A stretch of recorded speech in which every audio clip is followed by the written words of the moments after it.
Hello and welcome to Product Packaging and Profit, where we help product-based businesses turn packaging design into a competitive edge to attract customers, grow sales, and boost profits. I'm Kelly Kemple. After 20 years of designing packaging for national retailers, I founded Hidden Path Creative, a graphic design studio that supports entrepreneurs with branding and packaging to get their products seen and sold. I'm sharing the secrets that launched big brands so your products can stand out. Let's get started. Today, I am so excited to be chatting with Kerrie Fitzgerald. She is a multi-passionate e-commerce coach, and she has fast become a great internet friend who I'm so excited to meet in person in May. We talked all about in this episode. Carey is a product business coach, educator, and host of the Six Figure Product Business podcast. As a digital marketing expert, Carey helps e-commerce businesses create wildly in-demand brands that their customers are obsessed with. Her unique framework stems from organic marketing that brings in consistent sales and traffic without focusing a dime on ads. Listen to the end to get a special offer when you purchase a ticket to the ultimate product party. Now let's get started. All right, Carey, thank you so much for joining me for Product Packaging and Profit today. I am so excited to have you here. Yay, me too. Thank you for having me. Of course, of course. To get started, do you want to tell me and the listeners a little bit about yourself and your business? Yeah, sure. So my name is Kerrie Fitzgerald. I am an e-commerce and product-based coach, educator, mentor, multi-passionate, I don't know, person. I definitely dabble in a lot of things. My business, I do courses, I have a membership program, I do coaching programs, all catered to help people like you grow brands that your customers are obsessed with and to get more traffic and visibility to your business. So that's kind of my business in a quick little nutshell. I think that's a good nutshell. I like that you called yourself multi-passionate because I do feel like you are launching like a course or a challenge or something like every other week. And I always find it super interesting to watch your Instagram stories and see that. Sometimes I'm a little overboard and I'm like, I need to stop having so many things all the time. I went through a phase in my business last year-ish where I really focused on only selling one thing for the whole year. And I was really, really bored. And so once I got out of a mastermind program where we were sort of like, okay, this is the structure. You have to only focus on one thing. That ended for me in June. And ever since then, I've kind of been like a wild person and just like, I'm going to launch everything and do everything. I was like released back into the wild. No, I'm just kidding. And I feel like it was just a mastermind where like the focus was focus on one offer and like scale that.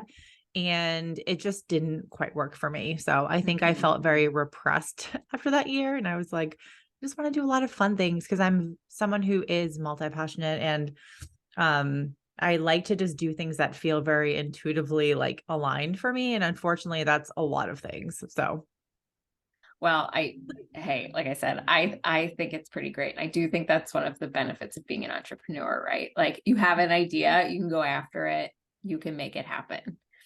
absolutely.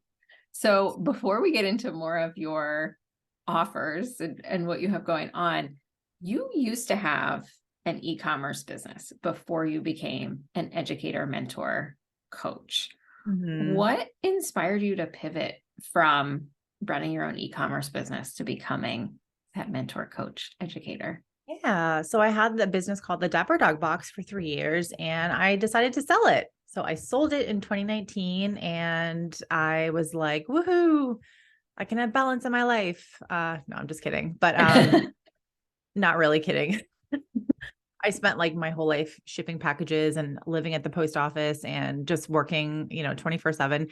So yeah, when I sold my business, I sort of had this feeling like I could already see a vision of myself helping people start their businesses because, when you have a product-based business and you don't have a coach, a mentor, a course, you have to figure out 500 million things. And it's like every single thing is like another hurdle where you're like, oh my God, okay, I have my products now, but now what packaging do I do? Do I Yes. do a corrugated mailer, or do I do a poly mailer? Or do I do a sticker? What the hell do I do? There's 500 options, and you go down the rabbit hole of watching YouTube videos, Googling things, piecing things together, making mistakes because you don't really know which is the right option for you. Mhm. And that's sort of like starting a product-based business. There's like endless decisions and things that you don't know how to do.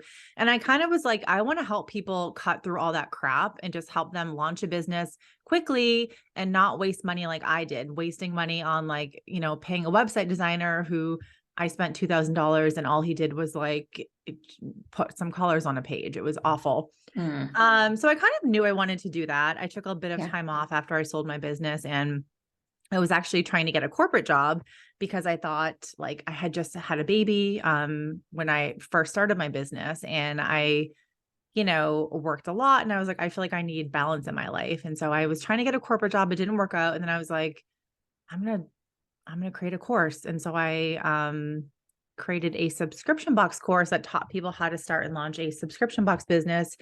And that was kind of the start of my current business now. I like started a personal blog, and I was like, I want to write about all the things I learned. Like I grew my Instagram account to like 42,000 followers. And I was like, I want to teach people what I did. And like, I had a really successful affiliate program. So I kind of started those things. And then I officially launched my business 3 years ago. So kind of a long-winded answer, but yeah, selling my business was like the catalyst to what I'm doing now, which was the best decision I could have ever made for my business and myself and my mental health.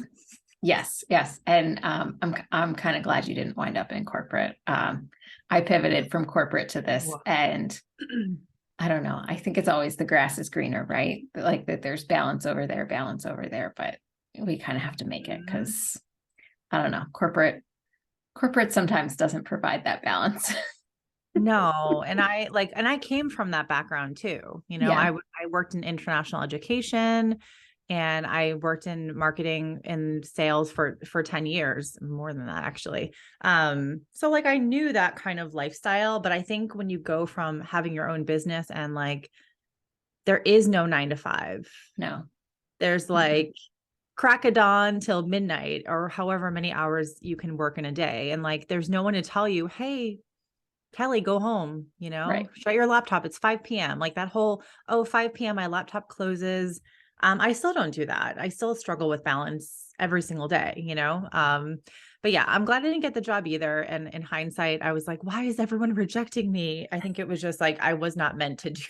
Mm-hmm. The universe had better plans for me, and I can see that now. But yeah, that was not very fun though. Like no one wants to get rejected from like all these companies. So No, that's very true. all good. Very true. Well, so transitioning a little bit, you did just launch a new program. It's a mastermind, right? Called the Cultish Product. Yeah, it's a group coaching program. I did Okay. call it a mastermind, but then I removed the word mastermind and just called it group coaching because I was like, I feel like mastermind evokes a certain like type of program. But yes, I just launched it, and I have 7 people in, and we have our first call tomorrow. So I'm very excited, but thank you for asking. That is so exciting. So I wanted to ask you a little bit about why you named it the Cultish Product, because I feel like you've been talking about like customer obsession and cultish products and cultish brands in your stories a little bit. And I'd love to hear more of your perspective on like, what is a cultish product to you? Yeah, thank you so much for asking. I love this topic, and this is something that I've kind of dove into recently, kind of head first. I spent the last 2.5 years talking about like how to get organic traffic for your e-commerce business pretty much exclusively. And I was like, I'm so bored. I'm bored of talking about traffic. I'm bored. While I love traffic and all that, it just felt boring. And anyway, I'm actually writing a business book. So again, speaking of like multi-passionate, I'm doing a lot of things. And my business book it's going to be called Customer Obsession. And the reason I'm doing all these things is because when I grew my product-based business from nothing to thousands of customers, like 5-star reviews, almost $500,000 in sales in 2.5 years without using ads, without staff, without support, without a friggin' team. I did everything on my own. And I was really reflecting back last year on like, what did I do that grew my business? And one of the things I did was I leveraged my customers. I got my customers to like feel involved with my brand. I got my customers to like, I leveraged my customers to like sell for me. I kind of like took my customers and made them like brand evangelists. That kind of sounds like cheesy, but it's true. Mm-hmm. And I think this is something that is not really talked about enough when it comes to the e-commerce space. I think we all see people on YouTube like, oh, buy my course and I'll teach you how to run funnels and Facebook ads and click funnels. And you can make $1 million in your sleep, in your underwear in 5 minutes if you buy my course. Like we kind of hear all this garbage. Yes. And we get sold like, oh, just do ads, do Facebook ads. If you're not doing Facebook ads for your product-based business, you're going to be a failure. And like, oh, if you don't buy my Instagram Reels course for $2,000, like you're not going to do it. Like, I feel like we get like, not we, because I don't actually have a product-based business, but I see everything. Mm-hmm. I think a lot of these people are always pushing, like Instagram, Facebook ads, those kind of things. And if we don't do those, we're not going to grow our business. But actually, if you just treat your customers well, if you if you get your customers to refer friends and family, if you create an awesome experience for them through packaging, inserts, email automations, these are all actually very easy things to do and implement. And you don't have to do ads. You don't have to spend all day on social media, and you can still grow your business and make money. And I just felt very aligned to this the past year. And when I started writing my business book, the more I've gotten into my book, I'm like, okay, I need to talk more about the things I'm writing about because it's not talked about enough. It's not promoted enough. And these are things that people can do for free in their business to grow. You don't have to do, and like not only free, sort of, but these things that I'm teaching, you don't have to spend all day on Instagram. You don't have to spend all day on TikTok. And I think that's very important with like the effects of social media on our mental health and like the amount of time we spend scrolling and being like, oh my God, Susan's brand, like she's killing it. My brand stinks. Like there's so many things. So that sort of, I feel like I'm rambling right now, but that's sort of why I decided that I wanted to start talking about this stuff more. Mm-hmm. Is I think it's really important that people understand that when you take care of your customers, they'll come back to you. When you take care of your customers, they refer friends and family, they post about you on social media, and all those things are getting your brand visibility. They're getting people to talk about you. And if you notice here, none of those things really require much work on you. Like there are certain things you set up front, and then that stuff kind of runs automatically for you. So you're not having to like spend all day on Instagram or TikTok, and you still get sales coming in. So that's sort of the framework for the course. And I know that you asked me what I think is a cultish product. I think a cultish product or a cultish brand is something that has visibility. People know about you. You have a great story. You connect with your customers. You involve your customers in your brand, which you can do in a variety of ways. And you create an awesome experience for them. So again, through like your packaging, through your website, like, is it easy for people to find things? You know, when the customer gets your product, do they whip out their phone and post on social media? And I know you do a lot with packaging. You Mm-hmm. understand the importance of packaging, but it has massive effects on the customer experience. And when you get the product in the mail, you're like, holy shit, I have to whip up my phone and post this on social media immediately because I am obsessed. Like, Right. Like that's what your stuff should do, you know? right. Like you want to have that thing that everybody's like, oh my God, I can't wait to share this. I can't wait to give it as a gift. I can't wait to show somebody else. I can't wait to tell my friends. And I think that like what you're talking about having your customers do that for you, treating your customers well so that they do that for you is, I don't know, it's so easy to get caught up in like, how many Instagram followers do I have? And how can I get this influencer to talk about my product or whatever that is, when really like you can have more people talking about your product. They might not have an audience of 1 million people on TikTok, but it's a telephone game. Somebody tells somebody tells somebody else. And exactly. Yeah, like I think there's so much power in that. And I think you're right. Not a lot of people are talking about that right now because it's more of a long game, right? Mm-hmm. Yeah. And I think it's just in general, like, I think being like creating this like cult like following, cult like brand, whatever, it's really all about like customer retention. Mm-hmm. You know, that's kind of like when we're looking at what's the result of all the things I'm doing, like that's kind of it. I think, yes, you get visibility. Yes, you grow your brand, but in the end, like you're really retaining your customers. So every time, you get one person that buys your product, they come back and they buy again. And then they're like, oh, I need a gift for my friend, for the baby shower, for her wedding, for whatever.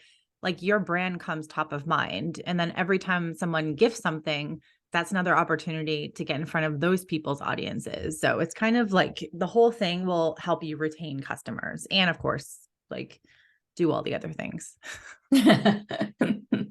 That's very true. It's very true. Okay, so you touched a little bit on how packaging can help with that, but I'd love to talk more about that. So like, what are some things that you recommend that product businesses include in their packaging, add to their packaging to like encourage their customers to either share or purchase again, or like really just continue to connect with the brand? Yeah. I mean, I think two things that you can do. And one is the most obvious, and that is your inserts. So those are like going to be a postcard or some kind of a printable thing that you put in with your packaging. This is where I think a lot of brands are missing an opportunity, because I order a lot of things. I'm always ordering things for market research, just to because I like to do unboxing videos. I order from people in my community and my membership program, and a lot of them don't include those things. And I'm always like, oh, we have to got to make a little card or something, because you can, one, tell people, because some people will send a product and there's no branded packaging. There's no insert. There's nothing. And you're like, who is this? I have no idea who this product is from. That's actually happened to me a few times. I'm like, I have no idea what this is. I don't remember ordering it. And who is it from? I also might have early Alzheimer's. I don't know, but you have to create a branded experience, because if you're not, people won't share it on social media, and they're like, oh, look at this pen I got. And it's like, well, who's the pen from? I can name one person in particular, because I know that we're both going to UPP, is Kitty Meow Boutique. I mean, so she sells paper and pens and, those kind of things. And her packaging is so freaking on point. Oh my God, it's so my cute. God, it's the best. And if you have any of her stuff, it's wrapped in ribbons. And it's if you ever hold it up to a camera, it's very clear, Kitty Meow Boutique. It's all over the place. That's what you kind of have to do. You have to be in your face with the packaging, with the whole experience. So I think beyond a postcard or an insert is the actual packaging itself. So for example, my business that I founded, the Dapper Dog Box, I actually had on the actual box share, I literally had a call to action printed on the front of the box. So you open up the box and there's stuff on the inside. And then the bottom flat below, it literally said, share this box on social media, and win a free box. I forget what I said. So basically share a photo of this and win a free box. And I put my hashtag. So not only was I hitting people with the packaging, but on the insert, it reminded them, hey, win a free box, take a picture and enter our photo contest each month. Then they also got hit up in the post-purchase email sequence. So I was hitting them up at every possible place to remind, I want to see a picture of you and the box and the packaging and all that. So I think you kind of have to be a bit you have to be in your face. And one thing I want to just touch upon too is when someone gets your product in the mail, that is the one specific and best opportunity time. You're hitting them when they are the most excited about your product. They got it in the mailbox. They got the notification oh my gosh, I just got my mug from whoever. It's in the mailbox. They're running to the mailbox, grabbing the box, bringing it back to the house, opening it up. And if you're not getting them right there, they're going to forget. Yes.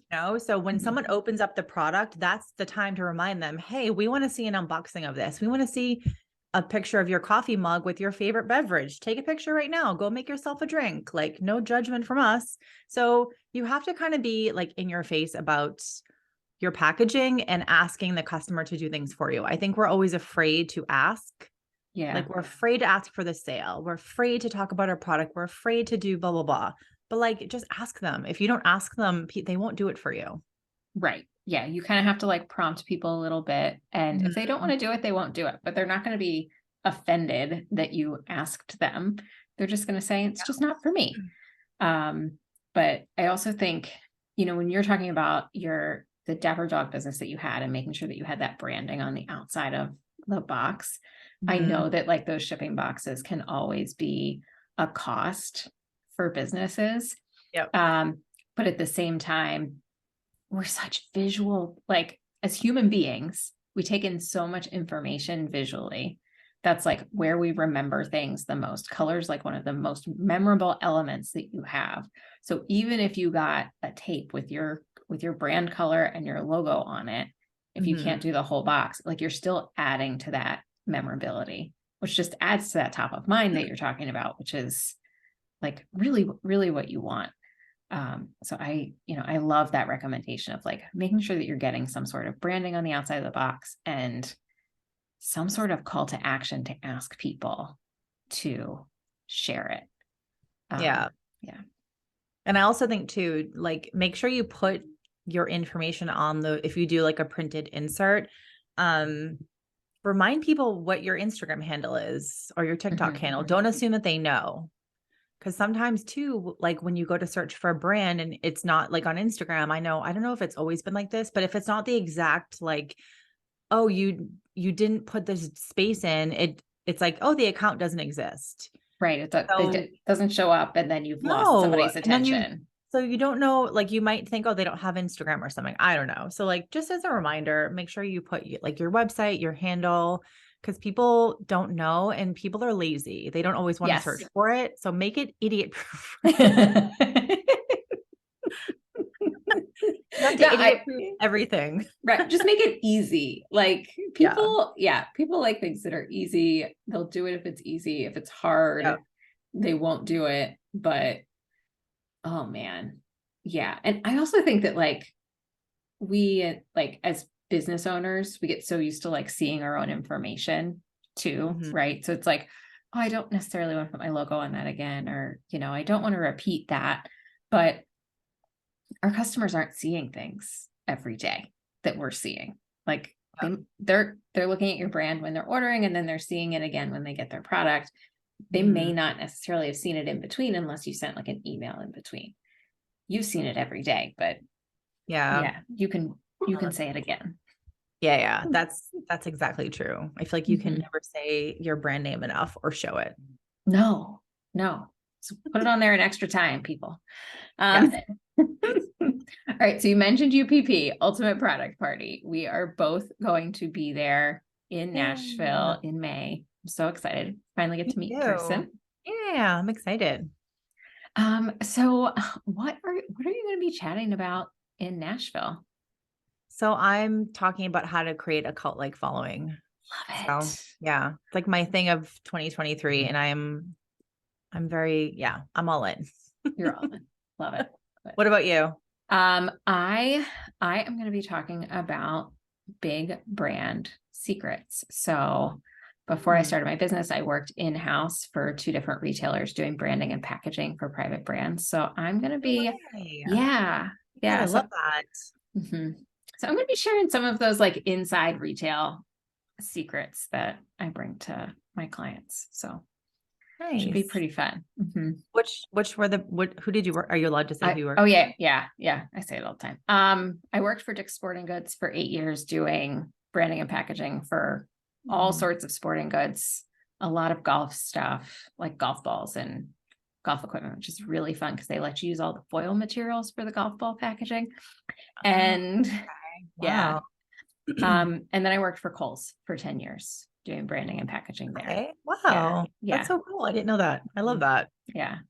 So, and I loved working for those big brands, and like half of Kohl's is private brands. So it's like, I touched pretty much if you've ever shopped at Kohl's, I've touched pretty much every product category, home, bedding, fashion, all that.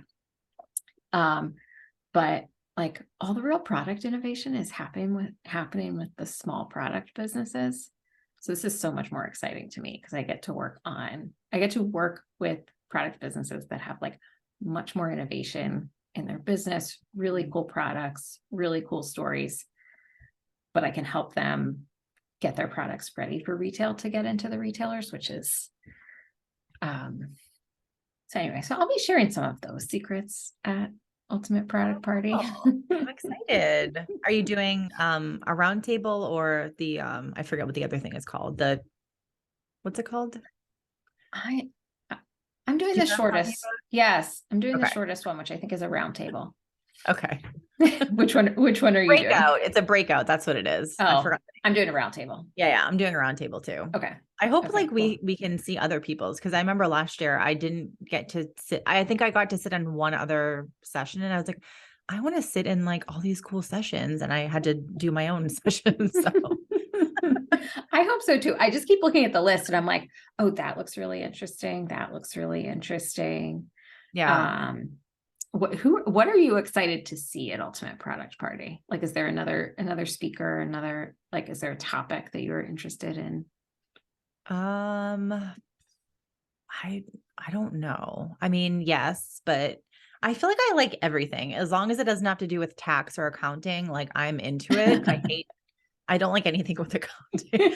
That was the session I sat in last year was accounting, because I was like, I need help. Please help me. I Yeah. need a bookkeeper. And that was actually, they made it very fun. They did a great job. I feel like there was a few people who I was interested in hearing. I know, is it Ciara? She's one of the keynotes. She has the vintage granola Yes. brand. So Mm-hmm. she was one of like last year she was making the like acai bowls for people. So I'm really, really excited to like hear her story. And I guess she has some really interesting story. So yeah, like things like that. I loved like last year Docs Design did a breakout session on branding and packaging. And of course I loved that because as you know, I love like all things packaging. So yeah, I'm kind of like, I don't know. I think when you're also speaking there, you don't get to fully like enjoy the whole experience Mm-hmm. because you have to like get your stuff ready and, not on the same capacity. Um, but yeah, I think, yeah, I'm not really sure who else. I think there's a few people that I saw, but I'm kind of like, yeah, I'm just excited to go. I feel like to be honest, like last year going, um, just like the energy of connecting with people in person. And there was a few people that I had known from Instagram, and being able to just spend time with them and sit down and get a drink and get a coffee. Like that was the fun part for me. And I'm excited to come back this year too. I know, like, I feel like I've gotten to know a lot more people like you, like we've had Mm-hmm. conversations on Instagram, but we haven't met yet. And like Right. being in person kind of like solidifies things. And we're like, okay, now we're like real friends. So I'm kind of excited for that. I have to say I'm excited for that too, because like you mentioned, like people like you, Kayla from Docs Design, who I've been like chatting with over Instagram because we're bonding over this love of packaging and sharing things about package. We're both sharing things about packaging at UPP, but also Nicole from Sprout Law. I've been working with her since I started my business, and her and I Oh, have never met in person. So I'm like, oh, this will be really exciting to meet oh, that's Nicole in cool. person. Mm-hmm. What does she do? Is she like legal lawyer? Trademark law. Oh, So okay. yeah, so Cool. she filed my trademark for my business, and every time I have a client that needs any sort of trademark support, I send them to Nicole because she's just, I don't know, I think she's just really fantastic. She knows her stuff. Oh, that's so cool. Mm-hmm. Yeah, that's awesome. But it, Mm-hmm. it is great to meet people in real life. It just, I don't know, I just feel like it does change things a little bit for the better. It does. It does. It's funny. I just, as an aside, I went to a retreat back in September with a group like a group coaching group that I had been meeting with some of the women regularly throughout the year. And before I went, I was like, I'm really excited to meet these ladies in person. But I was also like, okay, this is a little nerve-wracking because we've never met in person. Mhm. And I have to say, I walked in the door and Christine, the coach that I worked with, looked at me and she goes, "You're much shorter than I thought you would be." Like it was the first thing that came out of her mouth. And I went, and it just completely broke the ice. Where I was like, yeah, this is just going to be like a normal video call, except we're here in person. I love it. Yeah, it's true though. Like I did the same thing for me. Like I met a couple people who I had become friends with via Instagram. We had chatted. They had been on my podcast twice actually. And then I finally met them in person, and I was like, it was like we had known each other forever. Do you know what I Yeah. mean? Mm-hmm. It's really funny how that can happen, but yeah, So I Yeah. think meeting people in person, also because I think we've all been, hibernating for the past couple of years, a little bit more than normal. And so just getting out to an in-person event and seeing all these different brands and just feel like walking away feeling inspired in your own way. I know that's really what happened for me last year. I just walked away feeling like, wow, the inspiration in things that can happen for people at these in-person events is it's unreal. Because I went to two back-to-back in person. One was a retreat and then one was Ultimate Product Party. And I was like, oh my gosh, in-person things are freaking the jam, Yeah. Yes. There's definitely like a different kind of energy when you're in person. Yeah, Okay. Awesome. Well, I am so excited to see you there, and we're just gonna have so much fun. it will be. Have you been to Nashville? I have been to Nashville before. I've been twice. Oh, okay. Yeah. Once was like business and personal, and then once was just personal. But this time I'm like considering it a girls' trip. So we'll go to Ultimate Product Party, and then I think my sister and my best friend are going to come down for the weekend, and we're going to make a little weekend out of it Oh, afterwards. oh, that's cool. I love Mhm. that. Yeah. Have you This been is my there? first, no, it's my first time going. So Oh, yeah, it's weird. Like I've been to a lot of different places and lots of countries, and I'm like, how have I not been to freaking Nashville? So I'm excited. It'll be fun. you know what? It is a cute city. Like it's got some it's just got like some great heritage to it. Like I love a city that like has its own character, and like the Mhm. architecture matches the the vibe and like the people. Yeah. Um, and yes, of course, there's like Broadway with like all of the country music, but there's also like lots of like really great cute shops with like lots of local products and things that I think a lot of like the Ultimate Product Party attendees are going to really, really enjoy. Oh, nice. Yeah, Mhm. I'm excited. I'm excited to try like the hot chicken that I keep hearing about too. Oh, the Nashville hot chicken. Mm, Yes, it's pretty delicious. Do you like spicy foods? obsessed. Love. Yes. Yes. Like the spicier and burn my mouth off is the better. So I put hot sauce on everything. I can like eat chili peppers whole. Wow. Yeah, I love hot sauce. So I'm very excited for that. I was with you up until that eat the spicy peppers whole, Oh, the but chili the peppers. rest, the chili peppers whole, but the rest of it, I'm there for. My husband is from India and Mm. we went in April of last year. And like in India, like you put chilies on almost everything. Most people there eat very spicy food. Not everyone actually, but most of them do. But I think there's definitely a stereotype for Americans that like we don't really like spicy food. And when I was over there, I would always ask like, can I get a like chili with my food almost every meal? And they would give me like a green chili pepper, and I don't know what kind they are. They're not like Thai chili peppers, but something from India. They are like hot as hell. And I would just eat like one or two with every meal. And I was like, I don't know how I didn't come back from that trip with like burned holes in my stomach or something. I have no idea. But they would always be like, oh my God, like, who are you? How can you eat all this peppers? Like they don't even eat the chili peppers. Um, yeah, I'm weird, I guess, but I do love a good chili pepper. One of my dreams is to literally be in like a hot sauce contest. Like making it or eating it, like a food eating contest, right? Yeah, or like something, I forget the show where like they eat the little chicken bits. I think it's chicken with a hot sauce on it. Is that a Okay. show? I feel like there is Hot Ones or something. I feel like I've seen it before. I would love to be in like a hot sauce contest where like we compete against who can eat the most like hottest hot sauce. I feel like my husband would be in that contest with you. I love it. I think it would just be really, really fun. And I just like trying different types of hot Mhm. sauce. Mhm. I can Oh, go down a hot sauce rabbit hole. So well, we'll have yeah. to find you some hot sauce in Nashville, or at least one of those hot chicken sandwiches, because they're delicious. Yeah. Excited. Okay, awesome. Awesome. Well, I want to ask you the question that I ask everybody that comes on the podcast. And I know you're going to have a great answer because you love packaging as much as I do, which is, what is the last product that you bought because of the packaging? So I wanted to ask you, I should have clarified. Can I talk about a label on a product, or does it have to be like the outside packaging? Any type of packaging. So label on a product is right there. 100,000,000% Poppy, the drink. Oh. Do you know Poppy? Is this the... No, I don't think I know Poppy. Oh my God, you're gonna die. POPPI. It's a they call it like prebiotic. I don't even know what the hell that means, but I'm like, I'm buying this thing.